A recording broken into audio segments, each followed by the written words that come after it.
This is an air-powered gyroscope. So instead of needing a string to start this, as we did with the old-fashioned top, we're going to use an air-powered gyroscope which has a turbine on the inside. An air turbine, just like a jet engine. So as I blow into the side, you'll hear a sound. That is the air turbine spinning on the inside of this air-powered gyroscope, the Whirlwind.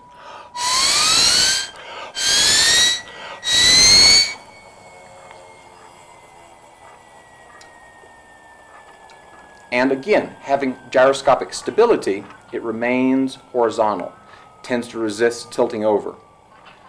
Because these have metal bearings, they hold up well, so we can keep using this over and over and over again. And it teaches several other physics, but if I had you here in front of me, I'd play a little trick on you so you could see how these really work. Some fun stuff. Now let's slow this down a little bit. Again, I may have to work at this because these have very good bearings.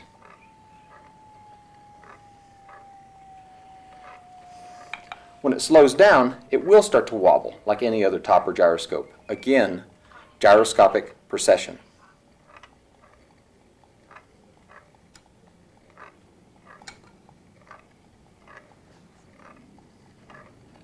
We'll speed up the wobbling if we can. There we go. Gyroscopic precession, which is bing, bing, crash, which is our enemy with a lot of toys. Gyroscopic precession is.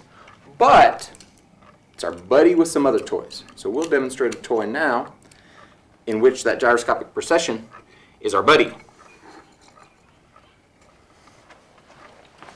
This is a toy called the Gyro Ring. This toy works by gyroscopic precession. To operate it, I need to hold it from above firmly like this and put the heel of my hand on the tops. If you run your hand across this, you get the tops to wobble. That wobbling is gyroscopic precession. Just like a big hula hoop going around your waist, like this green one on top, that would be one hula hoop, and then the pink or purple one would be a second hula hoop, and then the yellow one there would be a third hula hoop, and the blue and the orange would be the fourth and fifth hula hoops. As long as we keep making our waist go taller and taller and taller up into the air, as long as we keep making our waist go taller and taller up into the air, the hula hoop keeps falling down our waist by gyroscopic precession. And if you want to get fancy, you can add some other tricks into it to make it more challenging. And that last trick, the giant flip. The only way we can do this is by accelerating. And accelerating is when you change how fast you're moving. That's accelerating. If we increase it, the speed that we're moving, we think of that as positive acceleration. If we decrease, that's a negative acceleration or deceleration. Since it's a welded stainless steel ring, we don't have to worry about if we drop it. So, let's get on to something else weird. How about, let's use this. This is the tornado tube. The tornado tube demonstrates a vortex like a whirlpool or a whirlwind. In the center here, the vortex is being accentuated by colored lamp oil. If you're on a black and white television set, you might not see that all that well, so I'll flip it over and use the clear side. The colored lamp oil is lighter weight than the heavier water. The heavier water falls to the outside, and the lighter weight lamp oil remains in the middle with the air. Now you'll notice that I'm rotating this counterclockwise. That's actually the direction that tornadoes in the atmosphere, which operate by the same physics. With a tornado, an atmospheric tornado, it's formed by a heavy, cold upper air mass, which is falling through a warmer, lighter air mass. As it does so, as it falls, it goes faster and faster, and due to the rotation of the Earth, there's an effect called the Coriolis effect. It causes this to rotate. The greater the air mass falling through this cold, this warmer, lighter, hot air mass, the faster this rotation will be. And so during tornado season and hurricane season, we have these dangerous vortexes. A galaxy is another example of a vortex which rotates more slowly around the outside and faster on the inside, which is actually an effect called conservation of angular momentum. Ryan comes back. let's consider some other possibilities. What are some other applications for a magnetic attraction? Here we have a magnetic construction set, which I've created a spinner with. And with the very powerful magnetic construction sets, you can make huge spinners, many, many, many times this size, about 8 times this size in weight, still being able to hold on. But what if I were to change this around? Right now I have, for example, south poles on the top of all of these magnets coming to this ball, and a north pole on the bottom of this magnet. So they attract each other by magnetic attraction. Opposites attract. But what if I were to change this around?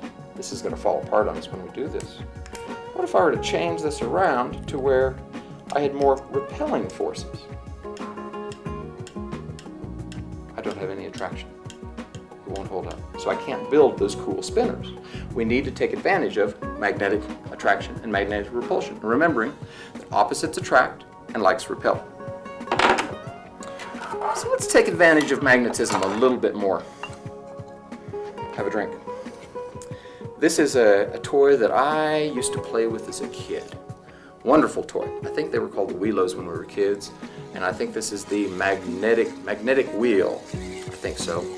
I'll try to do this for a second, but if I try to go fast, it flies off. Lousy deal. Now what if some clever people came up with a new kind of magnet? A super powerful magnet called a rare earth magnet, an alloy of neodymium, iron, and boron. The rare earth magnets have a much stronger attractive force, allowing you to do things that the original Wheelo could never, ever, ever do. This toy works by the attraction of a magnet to iron, or a ferromagnetic material, and it continues to spin by conservation of angular momentum.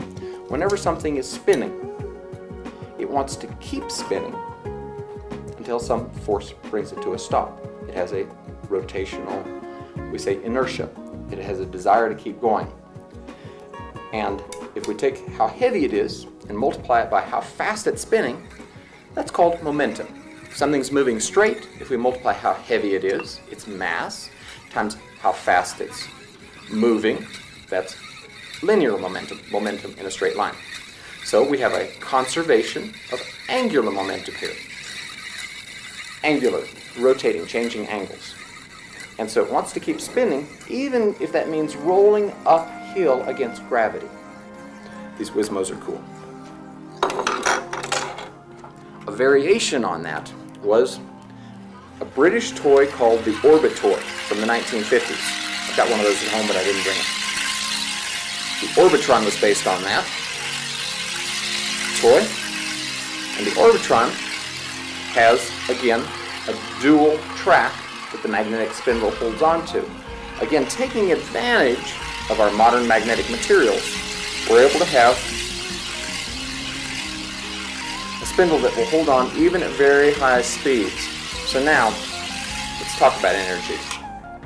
If I have something at the top of a hill, it is able to roll downhill and move faster and faster and faster. And as it rolls, the spinning of it means that it has a higher angular momentum. You've got more mass, the weight on the outside of this wheel, moving faster and faster, so we have a higher angular momentum. Now let's get this going really fast by letting it roll down this steep part of the slope. That allows us to make many revolutions. By the way, 11 or better is pretty good. I've gotten to 17, but I've been beaten by a 12-year-old at 19. So I'm going to have to go back to the drawing board on that. If I have it at the top of a hill, notice how it's not rolling very fast? It can pick up speed, but only at its steepest slope does it roll the fastest. At the bottom of a hill, it doesn't roll. And if we do have it rolling, but we let it try to go uphill, it slows down. Every time we make it go uphill, it slows down. So, in order to operate this toy, we want to let it roll downhill as fast as possible, manipulating this with our fingers, and let it pick up speed.